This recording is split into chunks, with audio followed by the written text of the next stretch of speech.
Hello అండి. Welcome back to my channel. ఈరోజు సీరియల్‌లో మాధవ వంటగదిలో దోసలేస్తా ఉంటాడు. అక్కడికి చక్రి వచ్చి, "అన్నయ్య బెల్లం ముక్కుందా?" అని చెప్పి కొబ్బరి ముక్కలు తింటా ఉంటాడు. మాధవ, అల్లం ముక్కుంది. కొబ్బరి ముక్కలతో పాటు చట్నీ చేయడానికి నువ్వు ఈలోపు కొబ్బరి ముక్కలు తినేస్తే ఉత్త దోసలే తినాల్సొస్తుంది" అని అంటూ మిక్సీలో చట్నీ పట్టడానికి ఎళ్తూ, "నువ్వు దోసలు తిరిగెయ్యి" అని అంటాడు. చక్రి దోసని తిప్పుతూ తిప్పుతూ పైకి ఎగరేస్తాడు. అదెళ్ళి అటక మీద పడిపోతది. మాధవ చూసి, "ఇంకేం చేస్తున్నావు? తీసి డస్ట్‌బిన్‌లో వెయ్యి." మహాలక్ష్మి, "అన్ని పనులు మీరొక్కరే ఎందుకు చేసుకుంటున్నారు? మిగతా వాళ్లకు పనులు చెప్పొచ్చు కదా" అంటుంది. "ఇదిగో ఇలా డబల్ పనులు చేస్తారని పాపం ఆ అమ్మాయికేం తెలుసు" అని అంటా ఉంటే చక్రి, "సారీ అన్నయ్య" అని చెప్పి ఆ దోస తీసి డస్ట్‌బిన్‌లో ఏస్తాడు. అక్కడికి మహా వస్తది. "పెద్దీ" అని అంటది. మాధవ, "ఆ, ఆకలేస్తుందా అమ్మా? 2 మినిట్స్ తెచ్చిస్తాను" అనగానే మహా, "అది కాదు పెద్దీ, నేను మిమ్మల్ని ఒక హెల్ప్ అడుగుదామని వచ్చాను" అని అంటది. అప్పుడు మాధవ, "రూమ్ గురించేనా? తప్పకుండా చూస్తానమ్మా. ఒక అమ్మాయి ఒంటరిగా ఉండాలి అంటే అది మంచి లొకాలిటీ అయి ఉండాలి. అదే ఆలోచిస్తున్నాను" అని అంటా ఉంటే మహా, "అది మాత్రమే కాదు పెద్దీ, ఇప్పుడొచ్చిన కారణం వేరు" అని అంటా ఉంటే చక్రి, "ఆ, హెల్పేనే కదా, చేస్తా రండి, మాట్లాడుకుందాం" అని అంటాడు. వెంటనే మహా, "మీరు కాదు, మీరు ప్రతిదీ లేట్ చేస్తున్నారు. చాలా తేలికగా తీసుకుంటున్నారు. అందుకే పెద్దీనే అడుగుతున్నాను." మాధవ, "పర్వాలేదు చెప్పమ్మా" అని అంటాడు. "నాకు జాబ్ కావాలి పెద్దీ." చక్రి షాక్ అయితాడు. మాధవ ఏమో చక్రి వైపు కోపంగా చూస్తాడు. "మాహా, నాకు ఇలా ఆధారపడి బ్రతకడం ఇష్టం లేదు పెద్దీ. నా కాళ్ళ మీద నేను నిలబడాలి. అందుకు ఉద్యోగం కావాలి. నన్ను నేను రుజువు చేసుకోవాలి. కేవలం ఆ కారణం వల్లే ఆ పెళ్లి తప్పించుకున్నాను. నా కుటుంబానికి దూరమయ్యాను. కనీసం నా గోలైనా సాధించకుండా ఇంకా ఎంతకాలం ఈ ఇంట్లో ఉండాలి? మీ మీద ఆధారపడి ఉండాలి. ఇబ్బందిగా ఉంది పెద్దీ. మీరు పెద్ద ఆర్కిటెక్ట్ అని మీ తమ్ముడు చెప్పాడు.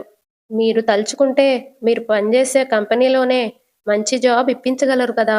మాధవ చక్రిని చూస్తా ఉంటాడు. చక్రి ఏమో, "అన్నయ్య ప్లీజ్ ప్లీజ్ ప్లీజ్ చెప్పొద్దు" అని అంటా ఉంటాడు. మహా ఏమో, "ఈ ఒక్క హెల్ప్ చేయండి పెద్దీ, తప్పకుండా చేస్తానమ్మా" అని అంటాడు. చక్రి నవ్వుతూ, "మా అన్నయ్య ఓకే అన్నాడు అంటే తప్పకుండా చేస్తాడండి. మీరిక దాని గురించి మర్చిపోండి" అనగానే మహా, "థ్యాంక్స్ పెద్దీ" అని చెప్పి అక్కడి నుండి వెళ్ళిపోతది. మాధవ, "నిన్ను" అని అట్లకర్ర తీసుకొని కొట్టబోతాడు. చక్రి ఊరికి వెళ్ళిపోతాడు అక్కడి నుండి ఉరుక్కుంటూ. ఇక నైట్ మహా అటు ఇటు తిరుగుతా ఉంటది హాల్లో. నారాయణ లోపలికొస్తాడు. మహా చూసి షాక్ అవుతుంది. "ఇంట్లో ఎవరున్నారు" అని అంటాడు. "నేనే" అని మహా అంటది. "నువ్వు గాక" అని అడుగుతాడు. "మీరే" అని అంటది. "మనం గాక" అని అడుగుతాడు. "ఎవరూ లేరు" అని అంటది. అప్పుడు నారాయణ, "రోడ్లు సర్వే చేయడానికి వెళ్ళారా రాస్కెల్స్? భయపడుతున్నావా?" "లేదు" అని మహా అంటది. "సరే" అని చెప్పి వంటగదికెళ్ళి నీళ్లు ముంచుకొని తెచ్చుకొని కూర్చొని మందు కలుపుకొని తాగుతా ఉంటాడు. మహా ఏమో, శుభ్రంగా లేని చేతులు నీటిలో ముంచాడు. నీట్‌నెస్సే తెలియదా ఈ మనిషికి అని అనుకుంటది. నారాయణ, "భయపడకు, పాత కొంపే కాని దయ్యాల కొంపేం కాదు" అనుకుంటూ తాగుతా ఉంటాడు. మహా ఏమో భయపడుతూ చూస్తా ఉంటది. నారాయణ, "తాగితే మర్చిపోగలను, తాగనివ్వరు. మరచిపోతే తాగలేను, మరవనివ్వరు. మనసుగతి ఇంతే" అని పాట పాడతాడు. అప్పుడే కరెంటు పోతదనమాట. "నా పాటకి ఫీజులు ఎగిరిపోయినట్టున్నాయి, లైటుగా తీంతే" అని పాడుతా ఉంటాడు. మహా కంగారు పడుతూ ఫోన్లో ఫ్లాష్ లైట్ ఆన్ చేస్తది. అన్నీ వెతుకుతా ఉంటది. నారాయణ మహాన్ చూసి, "ఏం వెతుకుతున్నావు" అని అడుగుతాడు. "క్యాండిల్" అని అంటది. "క్యా" అనబోతే, "క్యాండిల్" అని మళ్ళీ అంటది. "అలాంటివి కొంపలో ఎందుకుంటాయి? కొట్లో ఉంటాయి. అగ్గిపెట్టుందా" అని మహా అడుగుతది. "క్యాండిల్ లేకుండా అగ్గిపెట్టె తీసుకొని ఏం చేస్తావు" అనగానే మహా, "దేవుడి దగ్గర దీపం వెలిగిస్తాను" అని అంటది. "అగ్గిపెట్టుందా" అని అడుగుతది. నారాయణ, "నా దగ్గర లేదు." "మీ దగ్గర ఎప్పుడూ ఉంటుంది కదా" అని అంటది. "ఇప్పుడు లేదు." "ఆ, కావాలంటే లైటర్ ఉంది" అని జేబులో నుండి తీస్తాడు. మహా, "అక్కర్లేదు" అని చెప్పి ఆ దేవుడి ఫోటోల దగ్గరికెళ్ళి చూస్తా ఉంటది. "ఏం చేస్తున్నావమ్మా" అని అడుగుతాడు. "లైటర్ అంటే గుర్తొచ్చింది. Gas stove వెలిగిస్తా. మీ లైటర్‌తో కాదు, గ్యాస్ లైటర్‌తో" అని అగరబత్తి తీసుకుంటది. నారాయణేమో, "లైటర్ అనగానే లైట్ ఎలిగింది అమ్ముడికి" అని నవ్వుకుంటాడు. మహా దీపం ఎలిగిస్తది. నారాయణ తాగి లేచి, "ఆరనీకు మా ఈ దీపం కార్తీక దీపం" అని పాట పాడుకుంటూ డాన్స్ ఏస్తాడు. అదీపం అదీపం ఆరనీకుమా ఆరనీకుమా అని అంటా ఉంటాడు. పడిపోబోతాడు. మహా అయ్యో జాగ్రత్త అని అంటది. I study I'm study I'm stand you SIT అని అంటాడు. సిట్టో అని గట్టిగా అంటాడు. మహా కింద కూర్చుంటది. టేక్ చైరు అని అంటాడు. మహా కంగారు పడుతూ ఆ పర్వాలేదు అని అంటది. నారాయణ కూర్చొని తాగుతూ ఈ ఇల్లు నీకు ఎలా నచ్చిందమ్మా? నాకే నచ్చలేదు. కానీ ఈ ఇంట్లో ఇక్కడే మా నాన్న పుట్టాడు. నేను పుట్టాను. నా నలుగురు బిడ్డలు పుట్టారు. 3 తరాలు చూసిన ఇల్లిది. నా కొడుకులు నన్ను పట్టించుకోరు. నేను వాళ్ళని పట్టించుకోను. I don't care. ఏంటలా చూస్తున్నావు? వీడు చూడ్డానికి బండోళ్ళలా ఉన్నాడు. బట్ ఇంగ్లీష్ మాట్లాడుతున్నాడు అనా? I know 6 languages. ఇండియా మొత్తం లారీ నడిపాను. ఈ ఇంట్లో తనుండేదే అదే నా బిడ్డల తల్లి. గుణంలో చాలా మంచిది. లేదు పోయింది. పోయినోళ్ళందరూ మంచోళ్ళు. ఉన్నోళ్ళు పోయినోళ్ళ తీపి గుర్తులు. ఇదిగో అమ్మాయి నేను మంచిగా వండుతాను. మంచిగా తాగుతాను. మంచిగా పాడతాను. నా బిడ్డల తల్లుందే తను కూడా చేపల పులుసు అద్దిరిపోయేలా చేస్తుంది. 2 గిన్నెల అన్నం తినాలనిపిస్తది. నా చరిత్ర చెప్తాను విను అని చెప్తనే ఉంటాడు. ఇక మహా ఎళ్ళి బయట నిలబడతది. చక్రి ఇంకా కన్నా బండి మీద వస్తూ ఉంటారు. కన్నా అన్నయ్య వదినేంది అక్కడుంది అనగానే చక్రి ఇక్కడెందుకుంటుందిరా అని అంటాడు. కన్నా చూడన్నయ్య అవును నిజమే అని చక్రి అంటాడు. పోనివ్వు అని ఇద్దరెళ్ళి మహా దగ్గర ఆగుతారు. చక్రి ఏంటండి ఇల్లు వదిలేసి ఇక్కడికొచ్చి కూర్చున్నారు అనగానే మహా అమ్మయ్య వచ్చారా అని అంటా ఉంటే కన్నా ఏమైంది వదినా అని అడుగుతాడు. కరెంటు పోయింది అని మహా అంటా ఉంటే చక్రి కరెంటు పోతే క్యాండిల్ వెలిగించొచ్చు కదా. క్యాండిల్ దొరకలేదు అని మహా అంటది. ఇంట్లో టార్చ్ ఉంటుంది కదా వదినా అని కన్నా అంటాడు. అదెక్కడుందో నాకేం తెలుసు అని మహా అంటా ఉంటే చక్రి సెల్ ఫోన్లో టార్చ్ ఉంటుంది కదా. కరెంటు పోయిందని భయపడి రోడ్డు మీదకొచ్చారా? నిజం చెప్పండి దేనికైనా భయపడ్డారా అనగానే మహా మీ నాన్నగారు అనబోయేలోపు చక్రి నానొచ్చాడా అని అంటాడు. కన్నా ఏమో ఏమైనా అన్నాడా అని అడుగుతాడు. తాగొచ్చాడా అని చక్రి అంటా ఉంటే వచ్చి తాగాడు. ఏమైనా ఇబ్బంది పెట్టాడా అని అడుగుతాడు. ఎలా చెప్పాలి? నాకు చాలా అన్‌కంఫర్టబుల్‌గా అనిపిచ్చింది. చెప్పిందే చెప్తున్నారు. మీరంతా ఉంటే నాకెప్పుడూ భయమే లేదు.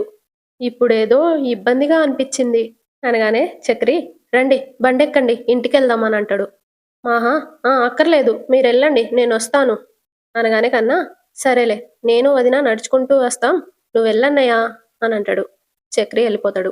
కన్నా రా వదినా అని అంటాడు. ఇద్దరు నడుచుకుంటూ వస్తారు. నేనున్నా సరిపోయేది. అనవసరంగా వెళ్ళాను అనగానే మహా పర్లేదు నువ్వు మాత్రం ఎంతసేపని ఇంట్లోనే ఉంటావు అని అంటది. కన్నా ఏమో ఆయన తాగకపోతే అసలేం మాట్లాడరు. తాగుతే వాగుతూనే ఉంటాడు. ఇంకాసేపు అక్కడే ఉంటే నీ చెవులలో నుండి రక్తం వచ్చేది అని అంటా ఉంటాడు. ఇటు నారాయణ బయట మంచం వేసుకొని పాట వింటా ఉంటాడు. బీడీ తాగుతా ఉంటాడు. చక్రి వచ్చి బండి దిగి నువ్వు అసలు మనిషివేనా? ఏ మాత్రం బుద్ధి జ్ఞానం లేవా అనగానే నారాయణ పాట నచ్చలేదా అని అంటా ఉంటే చక్రి నీ పద్ధతి నచ్చలేదు.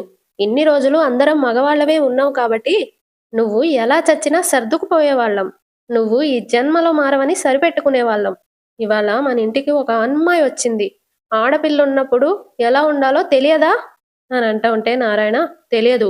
మొదటి నుండి మగాళ్లే కదా ఈ ఇంట్లో ఉండేది అని అంటాడు.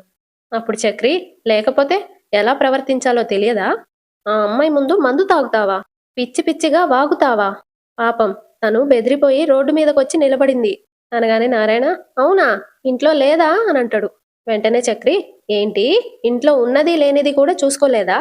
నిన్ను నమ్మి వదిలేసిపోతే భద్రంగా చూసుకోవాల్సిన బాధ్యత లేదా అని అంటా ఉంటే అక్కడికి మాహా ఇంకా కన్నా వచ్చేస్తారు. నారాయణ ఏమో నేనేమన్నా తనని తాగమన్నానా?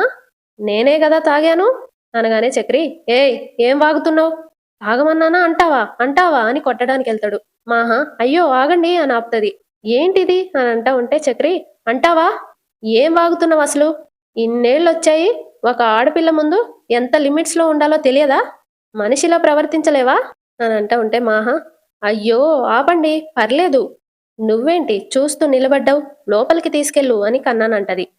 కన్నా ఆ మనిషికి చీమ కుట్టినట్టయినా ఉందా? దున్నపోతు మీద వాన పడ్డట్టే. అదే కేశవన్నయ్య ఉండుంటే నెత్తి మీద ఇంత పెద్ద పూలకుండి తీసుండేవాడు అని అంటా ఉంటే చక్రి, ఇంకోసారి ఒంటరిగా ఉన్నప్పుడు నువ్వు ఇంటి ముందు కూడా ఉండడానికి వీల్లేదు అనగానే నారాయణ, నా ఇంటి ముందు నా మంచం మీద కూర్చొని నా మందు నేను తాగితే ఊరుకోవా, పోరా రౌడీ ఫెలోస్ అని అంటాడు. చక్రి ఏమో మమ్మల్ని రౌడీలంటావు అని మీదకెళ్ళిపోతాడు.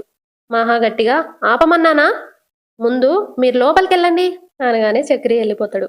రారా అని కన్నం తీసుకొని వెళ్ళిపోతుంది మహా. నారాయణేమో బీడి తాగుతూ పాట పెట్టుకుంటాడు.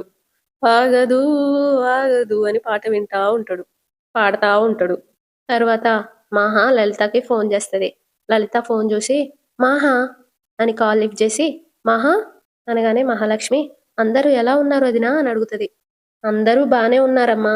ఆ రోజు నీతో ఫోన్లో మాట్లాడినందుకు మీ అన్నయ్య చాలా సీరియస్ అయ్యారు. ఇప్పుడు ఆయన లేడు గనకనే నీ కాల్ అటెండ్ చేశాను. నాన్న ఎలా ఉన్నారు అని మహా అడుగుతుంది. బానే ఉన్నారు. నేను నాన్నకి ఫోన్ చేశాను వదినా, కానీ ఆయన నాతో మాట్లాడడం లేదు అనగానే లలిత, ఎలా మాట్లాడతారు అనుకున్నావు మహా? నువ్వు ఈ ఇంట్లో నుండి వెళ్ళినప్పటి నుండి ఆయన అసలు జీవోత్సవంలా ఉన్నారు. ప్రతి క్షణం బాధపడుతూనే ఉన్నారు. అసలు నువ్వు ఎందుకు ఇలాంటి నిర్ణయం తీసుకున్నావో నాకు ఇప్పటికే అర్థం కావడం లేదు. చక్రి కుటుంబం గురించి మీ అన్నయ్య నాకు చెప్పినప్పటి నుండి నాకు చాలా కంగారుగా ఉంది. పెళ్లి విషయంలో నువ్వు చాలా తొందరపడ్డావు మహా అనగానే మహా, వదినా, నేను ఈ పెళ్లి ఇష్టపడి చేసుకున్న పెళ్లి కాదు. పరిస్థితుల వల్ల అలా చేసుకోవాల్సి వచ్చింది. నేను ఇక్కడ ఉండలేను వదినా అని అంటది. అప్పుడు లలిత, ఏంటి మహా, అసలేం మాట్లాడుతున్నావు? నాకేం అర్థం కావడం లేదు. నువ్వు బానే ఉన్నావా? అక్కడ నిన్ను ఎవరైనా ఏమన్నా అన్నారా? ఆ ఇంట్లో 5గురు మగవారు మాత్రమే ఉంటారని మీ అన్నయ్య చెప్పారు. నీకేదైనా ప్రాబ్లమా చెప్పు మహా అని అంటా ఉంటే మహా, వదినా, నువ్వు కంగారు పడుకు. ఇక్కడ అందరూ నన్ను బానే చూసుకుంటున్నారు. కానీ నేనిక్కడ ఉండలేను వదినా. కొంచెం ఇబ్బందిగా ఉంది అనగానే లలిత, చక్రి వాళ్ళ నాన్న తాగుబోతంటగా, ఆయన వల్ల నువ్వేమైనా ఇబ్బంది పడుతున్నావా? అలాంటిదేం లేదు వదినా. కారణాలు నేనిప్పుడు చెప్పలేనులే గాని ఇక్కడ ఉండడం నాకు కంఫర్ట్గా లేదు అనగానే లలిత, మరి ఇప్పుడు ఏం చేద్దాం అనుకుంటున్నావు అని అడుగుతుంది. నువ్వొక హెల్ప్ చేయాలి వదినా. నేనా? ఏంటి మహా? నేను జాబ్ చేద్దాం అనుకుంటున్నా వదినా, కానీ దానికి నా సర్టిఫికెట్స్ కావాలి. ఆ రోజు ఫోన్లో ఏమేం కావాలో అడిగాను కదా, అవుంటే నేను ఏదో ఒక జాబ్లో జాయిన్ అవ్వగలను. నాకు జాబ్ రాగానే నేను హాస్టల్కి వెళ్ళిపోతాను అనగానే లలిత, హాస్టల్కి వెళ్ళడం ఏంటి? నువ్వు ఇప్పుడు ఒకరి భార్యవి. నువ్వు హాస్టల్కి వెళ్తే చక్రి పరిస్థితి ఏంటి అని అంటా ఉంటే మహా, నేను నీకు అన్ని విషయాలు తర్వాత వివరంగా చెప్తాను. ఎవరైనా వస్తే కాల్ కట్ చేయి. నేను నీ సిచ్యువేషన్ని అర్థం చేసుకోగలను. నా వల్ల నువ్వు చాలాసార్లు మాటలు పడ్డావు, కానీ నాకు హెల్ప్ చేయడానికి నువ్వు తప్ప ఇంకెవ్వరూ లేరు. నాకు నా డాక్యుమెంట్స్ కావాలి అనగానే లలిత, "ఉమ్, సరే మహా, నేను ట్రై చేస్తాను అని అంటది. మహా ఏమో అవి తీసుకున్నాక ఒకసారి కాల్ చేయి వదినా. సరే అని అంటది. ఫోన్ కట్ చేస్తుంది. ఇటు చక్రి ఆలోచిస్తూ హాల్లో అటు ఇటు తిరుగుతూ ఉంటాడు. మాధవ వచ్చి, ఒరే చక్రి ఇలా రారా అని రూమ్లోకి తీసుకెళ్తాడు. చక్రి, ఏంటన్నయ్య అలా లాక్కొచ్చావు అనగానే, మాధవ, లాగిపెట్టి కొట్టలేక. ఇప్పుడు నువ్వు కొట్టే అంత పెద్ద తప్పు నేనేం చేశానన్నయ్య అని అడుగుతాడు. వెంటనే మాధవ, నాటకాలు ఆడకు, నాలుక కోసేస్తాను. అసలు మహాలక్ష్మికి నేను ఆర్కిటెక్ట్ని అని అబద్ధం ఎందుకు చెప్పావు? నిజం చెప్పలేక అన్నయ్య అని అంటాడు. నువ్వు నిజం చెప్పలేక అబద్ధం చెప్పావు. ఇప్పుడు తనకి నేను ఉద్యోగం ఇప్పించలేక తిప్పలు పడాలా? నేను మేస్త్రిని అనే నిజం తెలియక పాపం ఎంతో ఆశగా ఉద్యోగం ఇప్పించు అని అడిగింది. పైగా మా అన్నయ్యకి చెప్పావు అంటే నీ పనైపోయింది అని నువ్వు ప్రగల్భాలు పలికావు. చక్రి పక్కకి తల దిప్పుకుంటాడు. ఒరేయ్, అటు కాదు ఇటు తిప్పు. చెప్పరా, ఇప్పుడు నేను ఆ అమ్మాయికి ఏం చెప్పాలి? అమ్మ మహాలక్ష్మి, మా తమ్ముడు నీకు అబద్ధం చెప్పాడు. నువ్వు అనుకున్నట్టు నేను పెద్ద ఆర్కిటెక్ట్ని కాదు, చిన్న తాపి మేస్త్రిని అని చెప్పమంటావా అనగానే చక్రి, నిజం చెప్తే తను బాధపడుతుందన్నయ్య అని అంటాడు. వెంటనే మాధవ, అలాగని నిజాన్ని దాస్తే ఇంకెంత పెద్ద తప్పవుతుంది అనగానే చక్రి, కరెక్టే కావచ్చన్నయ్య, కానీ పాలల్లో విషపు చుక్కల్లా అంత చిన్న అబద్ధం ఇంత పెద్ద సమస్యని తెచ్చిపెడుతుందని నాకు మాత్రం ఏం తెలుసు? రేయ్ నిన్ను అని మాధవ అంటా ఉంటాడు. అక్కడికి కన్నా వస్తూ వస్తూ, తెలుసుకోవాలన్నయ్య, అబద్ధాలు చెప్పేటప్పుడే బాగుంటాయి. ఇప్పుడు బుద్ధొచ్చింది కదా, తెలుసుకుంటానులే అని చక్రి అంటాడు. అన్నయ్య ఏదో ఒకటి చేసి నువ్వే ఎలాగో అలాగా మేనేజ్ చెయ్యి అన్నయ్య అనగానే మాధవ అంటే ఏంట్రా నన్ను నీలాగా అబద్ధాలు చెప్పమంటావా అనగానే చక్రి ఈసారికి కాపాడమంటున్నాను అని అంటాడు. అప్పుడు మాధవ ఇలా అబద్ధాలు చెప్పకపోతే ఇలా అడుక్కోవాల్సిన దుస్థితి రాదు కదరా అనగానే చక్రి ఏదో బుద్ధి గడ్డి తిని చెప్పానన్నయ్య అని అంటాడు. కన్నా అదేంటన్నయ్య నువ్వు రోజు మాతో పాటే అన్నం తింటావు కదా మరి నీ బుద్ధి గడ్డెలా తినిందబ్బా అని అనగానే మాధవ రే కన్నా అని అంటాడు. సారీ అన్నయ్య అని అంటా ఉంటే చక్రి ఈ ఒక్కసారికి క్షమించి కాపాడన్నయ్యా లేదురా నువ్వెన్నైనా చెప్పు ఈ నిజం దాచడం మాత్రం కరెక్ట్ కాదు. తెలియక చేసింది పొరపాటు తెలిసి చేసేదే తప్పు. అలాంటిది తెలిసి తెలిసి నేను ఆ తప్పు చేయలేను.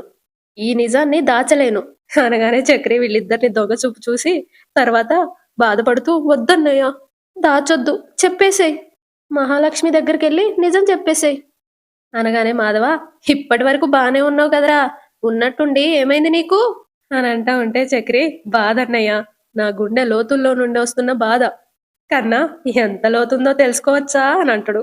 పాతాళ లోకం అంత లోతుంది చాలా అనగానే కన్నా అయితే చాలా డెప్త్ ఉందన్నయ్యో నువ్వు నీ ఫీలింగ్స్ ని చెప్పు దానికి నేను ఎక్స్ప్రెషన్స్ ఇస్తా సరేనా అని అంటా ఉంటే చక్రి ఏంట్రా నా బాధ నీకు కామెడీగా ఉందా అని అంటాడు. కన్నా చేస్తుంది ఎవరు అని అంటా ఉంటే మాధవ రే కన్నా సైలెంట్ గా ఉండు అని అంటాడు. చక్రి ఏమో ఈ విషయంలో అబద్ధం చెప్పడం తప్పే కావచ్చన్నయ్య కానీ తప్పులేదు అందుకే తనతో నువ్వు ఆర్కిటెక్ట్ అని చెప్పానే తప్ప తన ముందు తప్పుడు మనిషిగా చూపించడానికి కాదు. నా జీవితం దీపావళి టపాస్లా పేలిపోయినా పర్లేదు అనుకుంటే నిజం చెప్పేసేయ్ అన్నయ్య చెప్పేసేయ్ కన్నీళ్లు పెట్టుకుంటూ ఇక నేను నిన్ను ఆపలేను అని అంటాడు. మాధవ రే ముందు ఆ కన్నీళ్ళు ఆపరా చూడలేకపోతున్నాం అనగానే చక్రి తనలో తాను నేనేంటి అంత అసహ్యంగా ఏడుస్తున్నానా అని అనుకుంటూ కన్నాను చూస్తాడు. కన్నా ఏమో అవును అన్నట్టు తలూపుతాడు. అక్కడికి కేశవ వస్తాడు. వచ్చి ఏంటి అందరు అదోలా ఉన్నారు సార్ మళ్ళీ ఏం కొంచెం కొంప ముంచారు అనగానే చక్రి రే నీకు ఇది సంబంధం లేని విషయం వెళ్ళి నీ పని చూసుకో అని అంటా ఉంటే కేశవ ఏంట్రా చూసుకునేది నేను ఈ ఇంట్లో ఒక్కరినే ఈ ఇంట్లో ఏం జరుగుతుందో తెలుసుకోవాల్సిన బాధ్యత నాకు కూడా ఉంది. అన్నయ్య ఏం జరిగింది అనగానే మాధవ వీడు మహాలక్ష్మికి నేను ఆర్కిటెక్ట్ని అని అబద్ధం చెప్పాడ్రా అనగానే కేశవ అయినా వీడు నిజం చెప్తే ఆశ్చర్యపోవాలే గాని అబద్ధం చెప్తే ఆశ్చర్యమేముందన్నయ్య అబద్ధానికి కేర్ ఆఫ్ అడ్రస్ అడిగితే ఇంటర్నెట్లో ఫస్ట్ పేరు వీడిదే వస్తుంది కదా అనగానే చక్రి నువ్వేంటి నిజాలకి కేర్ ఆఫ్ అడ్రస్సా అని అంటాడు. అవునరా నిజాలే చెప్తాను నిజం అయితేనే మాట్లాడతాను నీలా అబద్ధాలు మాత్రం చెప్పను. అయినా ఇంకేం చెప్పావు నేను కరెక్టర్ని కన్నగాడు డాక్టరు అని చెప్పావా అనగానే చక్రి మాహతో అంటాడుగా అది గుర్తుకు తెచ్చుకుంటాడు. నా తర్వాత వాడు కేశవ ఆటోమొబైల్ ఇండస్ట్రీలో పైకి ఎదిగాడు అని అంటాడుగా అది గుర్తుకు తెచ్చుకుంటాడు. కేశవ ఏమో ఏంట్రా గ్యాప్ ఇచ్చావు అంటే చెప్పేశావా ఇలా అబద్ధాలు చెప్పడానికి నీకు సిగ్గుగా అనిపించడం లేదారా అబద్ధాల కోరు అనగానే చక్రి ఒరేయ్ నన్ను అబద్ధాల కోరు అన్నావంటే ఊరుకొని చెప్తున్నా అని అంటా ఉంటే కేశవ ఊరుకోకపోతే ఊరి మీద పడి ఏడు అబద్ధాల కోరు అని అంటాడు. ఇద్దరు గొడవ పడ్డానికి రెడీ అవుతారు. మాధవ కన్నా అరే ఆగండి ఆగండి అని ఆపుతారు. మాధవ అరే మీరు కాసేపు గొడవలు ఆపుతారా ఇప్పుడు చేయాల్సింది కోట్లాడుకోవడం కాదు వచ్చిన సమస్యని పరిష్కరించడం ముందు దాని గురించి ఆలోచించండి రా అనగానే చక్రి ప్రాబ్లం వచ్చింది నా వల్లే కదన్నయ్య నేను చూసుకుంటాను మీరేం టెన్షన్ పడకండి అని కేశవాన్ని చూస్తూ ఒరే ఎప్పుడు బైక్లో స్క్రూలు బిగించడం కాదు కాస్త అప్పుడప్పుడు నీ స్క్రూ కూడా బిగించుకో ప్రతి దానికి గొడవ పడకుండా ఉంటావు అని చెప్పి వెళ్ళిపోతాడు. కేశవ కన్నా కూడా వెళ్ళిపోతారు. మాధవ ఏమో ఈ సమస్య ఎలా తీరుతుందో ఏంటో అని అనుకుంటాడు. ఇటు లలిత వంటగదికి వెళ్తుంది. వాళ్ళ అత్తయ్య గారు వంట చేస్తా ఉంటారు. ఏం చేస్తున్నారు అత్తయ్య అని అడుగుతుంది. మీ మామయ్య గారి కోసం వంట చేస్తున్నాను చేస్తున్నంతసేపు అదే గుర్తొస్తుంది తండ్రి కూతుళ్ళిద్దరికీ ఒకటే టేస్ట్ కదా ఎలా ఉందో ఏంటో అనగానే లలిత మహా నాకు ఫోన్ చేసింది అత్తయ్య అని అంటది. చేసిందా ఎక్కడుంది ఏం చెప్పింది ఎలా ఉంది ఏదైనా ప్రాబ్లం అని చెప్పిందా అనగానే లలిత ప్రాబ్లం అని ఏమీ చెప్పలేదు అత్తయ్య మీరేమీ కంగారు పడకండి మరి ఎందుకు చేసిందమ్మా అని వాళ్ళ అత్తయ్య అడుగుతుంది. మీరు ఏదేదో ఊహించుకోను అంటే చెప్తాను ముందు చెప్పమ్మా నా గుండె దడదడలాడుతుంది అనగానే లలిత ఆ ఇంట్లో ఉండలేను అని చెప్తుంది. చెప్పిందా? అప్పుడే చెప్పిందా? అనుకున్నదంతా అయింది అని అంటా ఉంటే లలిత ఏదైనా జాబ్ చూసుకొని వెళ్ళిపోయి హాస్టల్లో ఉంటానంటుంది.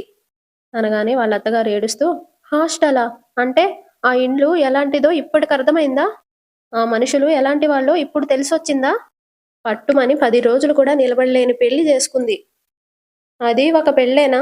చూసావా? నేను ఊహించిందే నిజమైంది. ఆది చెప్పిందంతా నిజం. ఏమీ లేకపోతే పంతానికైనా అక్కడే ఉండేది కదా! తన వల్ల కాకనే గదా ఇంట్లో నుండి వెళ్ళిపోతాను అంటుంది. అనగానే లలిత, అంత పెద్ద సమస్య ఉన్నట్టు నాతో ఏమీ చెప్పలేదత్తయ్య. కానీ మహా ఒకటడిగింది.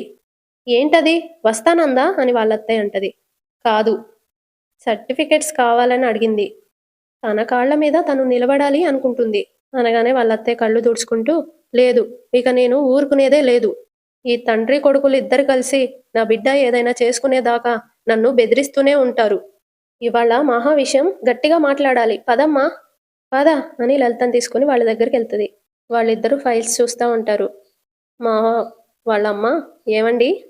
అనగానే ప్రతాప్ ఏంటి? అని అంటాడు. మాహా లలితకు ఫోన్ చేసిందంట. ఎందుకు? అని ప్రతాప్ అంటాడు. అక్కడ ఆ ఇంట్లో ఉండలేకపోతున్నాను అని చెప్పిందంట.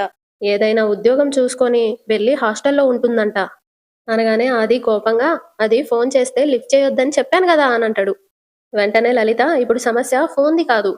మహాకి ఏం సమస్యొచ్చిందో దాని గురించి ఆలోచించండి. నన్ను తర్వాత కోప్పడుదురులే గాని. అనగానే వాళ్ళమ్మ హారిక ఫోన్ లిఫ్ట్ చేయడం వల్ల గదరా మహా గురించి తెలిసింది. దాని గురించి తెలుసుకోవాల్సిన అవసరమేంటి అని ప్రతాప్ అంటాడు. వెంటనే వాళ్ళావిడ అందరం కలిసి కాశీకి వెళ్ళి నీళ్ళొదిలేసుకుందామా? మనకు చాలా ఇష్టమైన దాన్ని అక్కడ శాస్త్రోత్వంగా వదిలేస్తారంట గదా! పొయ్యి వదిలేసుకుందాం. తల కడిగేసుకున్నంత సులువుగా ఏ ఆడది కన్న పేగుని కడిగేసుకోదండి. పిల్లల్ని నిప్పు ముట్టుకోవద్దు అని చెప్తాం. అయినా ముట్టుకుంటారు. కాలుతుంది. చెప్తే వినలేదని నీళ్ళొదిలేసుకుంటామా? తల కడిగేసుకుంటామా? అది మన బిడ్డ. ఒక తప్పటడుగు పడింది. అది పెళ్ళికి ముందే తొందరపడి తల్లి కాలేదు. పెళ్లి చేసుకుంది. తన స్థాయికి తగ్గవాణ్ణి కాదనుకొని ఒక సాధారణమైన వాణ్ణి చేసుకుంది. ఆ కుటుంబం ఎలాంటిది అనేది దానికి ముందుగా తెలియకపోవచ్చు కదా! తెలిసాక బయటపడాలనుకుంటుంది. అందులో తప్పేం లేదు కదా! అని అంటా ఉంటే లలిత, మావయ్య, మాహా మీ మాట వినకుండా తొందరపడిందని కోపం పెట్టుకోకండి. పెళ్ళయ్యాక భర్త ఎలాంటి వాడైనా బ్రతుకైనా చావైనా వాడితోనే అని చెప్పే రోజులు పోయాయి మావయ్య. మన పంతానికి మాహా బలైపోతే ఆ తర్వాత జీవితాంతం బాధపడాల్సింది మనమే. అప్పుడు ఎంత బాధపడ్డా మనమ్మాయి తిరిగి రాదు. ఇప్పుడు తిరిగొచ్చే అవకాశం ఉంది. మీ కూతురు దగ్గర మీరు ఒక్క మెట్టు దిగితే తప్పేముంది? మీ కూతురు మీ కళ్ళ ముందే ఉంటుంది అనంటది. అదంతా విని ప్రతాప్ లేచి వెళ్ళిపోతా ఉంటాడు. వాళ్ళావిడ ఆగండి. నేనెప్పుడూ నా కోసం ఏదీ అడగలేదు. ఇప్పుడు అడుగుతున్నాను. మహాని మనింటికి తీసుకొద్దాం. మీరు కాదంటే, రానివ్వను అంటే నేను ప్రాణాలతో ఉండను అని చెప్పి లోపలికెళ్ళిపోతది. ఇటు మహా పొద్దున్నే పూజ చేస్తా ఉంటది. మాధవ చూస్తాడు. చక్రి గూడా వచ్చి చూస్తాడు. మహా హారతి తీసుకొని వాళ్ళ దగ్గరికెళ్తది. ఏంటి పెద్ది ఈరోజు కొత్తగా చూస్తున్నారు అని అంటది. మాధవ ఈరోజు కొత్తగా కనిపిస్తున్నావమ్మా అని అంటాడు. చక్రి ఏమో ఏంటండి ఈరోజు ఏదైనా విశేషమా అని అడుగుతాడు. అంటే అని మహా అంటది. అదే ఏదైనా స్పెషలా అని పొద్దున్నే లేచి తలస్నానం చేసి పైగా పూజ కూడా చేశారు గదా! అనగానే మహా స్పెషల్ ఏం కాదు. ఈరోజు శుక్రవారం కదా! ప్రతి శుక్రవారం ఇంట్లో పూజ చేయడం అలవాటు. అందుకే చేశాను. హారతి తీసుకోండి అనగానే మాధవ ఇంకా చక్రి హారతి తీసుకుంటారు. గాయత్రి వస్తది.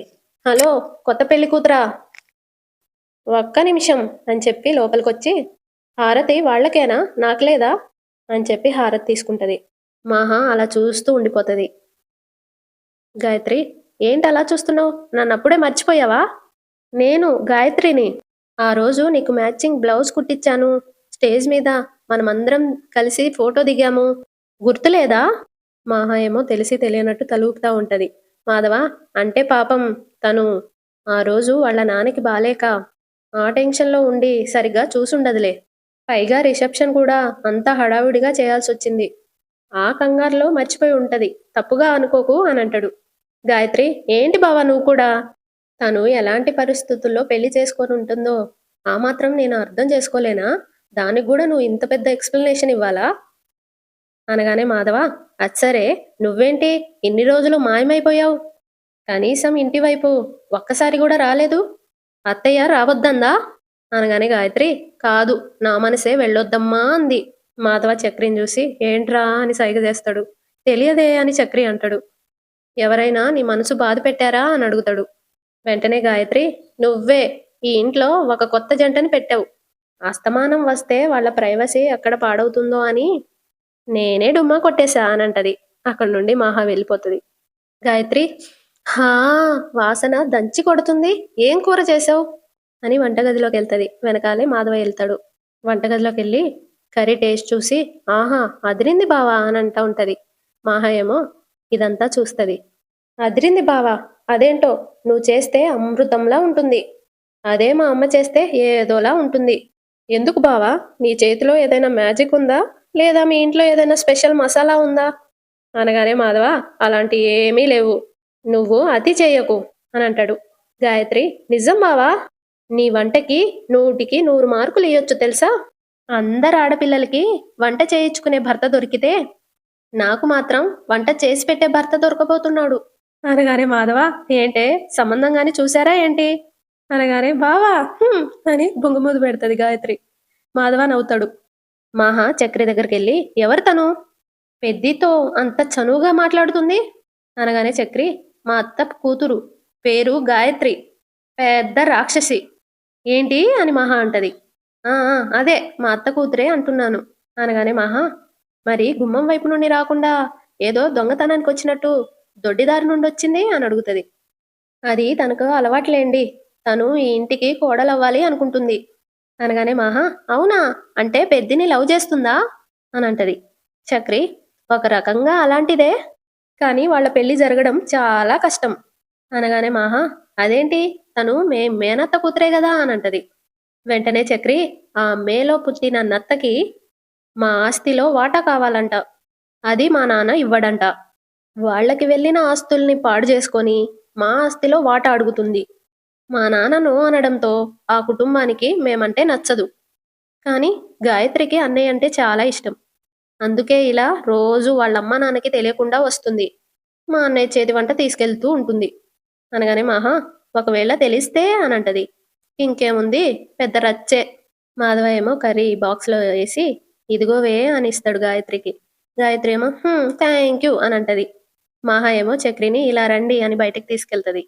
బయటికి వెళ్ళాక చక్రి, ఏంటండి ఏమైంది అని అడుగుతాడు. మాహా, ఏమీ అవ్వకూడదని తీసుకొచ్చాను అనగానే చక్రి, అర్థం కాలేదండి అని అంటాడు. వెంటనే మాహా, పెళ్ళిళ్ళు చెడగొట్టడమే కాదు, ప్రేమించుకునే వాళ్ళని అర్థం చేసుకోవడం కూడా నేర్చుకోండి. వాళ్ళేదో ప్రైవసీగా మాట్లాడుకుంటుంటే మధ్యలో మనముండడం ఎందుకు అనగానే చక్రి నవ్వుతూ, ప్రైవసీ వాళ్ళకి అని అంటా ఉంటాడు. మాహా, ఇప్పుడు నేనేం జోక్ చేయలేదు కదా అని అంటది. వెంటనే చక్రి, మా ఇంట్లో ఇంత పెద్ద జోకు నేనెప్పుడు వినలేదండి, అందుకే నవ్వొచ్చింది. వాళ్ళిద్దరికీ ప్రైవసీ ఇవ్వడం కాదు, ఒక రూమ్లో పెట్టి లాక్ చేసినా వండిన వంటల గురించి చెప్పి జాగ్రత్తలు చెప్పడం తప్ప మా అన్నయ్య ఏమి చేయడు, ఏమి మాట్లాడు. ఎందుకు అని మాహా అంటది. వెంటనే చక్రి, వాళ్ళది పెంటేజ్ లవ్ అండి అని అంటాడు. పెంటేజా అని మాహా నవ్వుతూ, అది పెంటేజ్ కాదు వింటేజ్ అని అంటది. చక్రి, అయ్యో వింటేజా, అదే అని అంటా ఉంటాడు. అంతటితో ఈరోజు ఎపిసోడ్ అయిపోతుంది. తరువాయి భాగంలో ప్రతాప్ వాళ్ళ ఆవిడతో మనం కావాలని ఇక్కడే ఉంటానని మాహా అంటే ఆ పెళ్లిని ఎలా రద్దు చేయించాలో నాకు బాగా తెలుసు అని అంటాడు. తర్వాత ఆవిడ లలిత దగ్గరికి వెళ్ళి వెంటనే మాహాకి ఫోన్ చేసి, తను నిన్ను సర్టిఫికెట్స్ అడిగింది కదా, అవి తీసుకెళ్ళడానికి రమ్మని చెప్పు అనగానే లలిత మాహాకి ఫోన్ చేస్తుంది. మాహా ఏమో, వదిన, సర్టిఫికెట్స్ దొరికాయా అని అడుగుతుంది.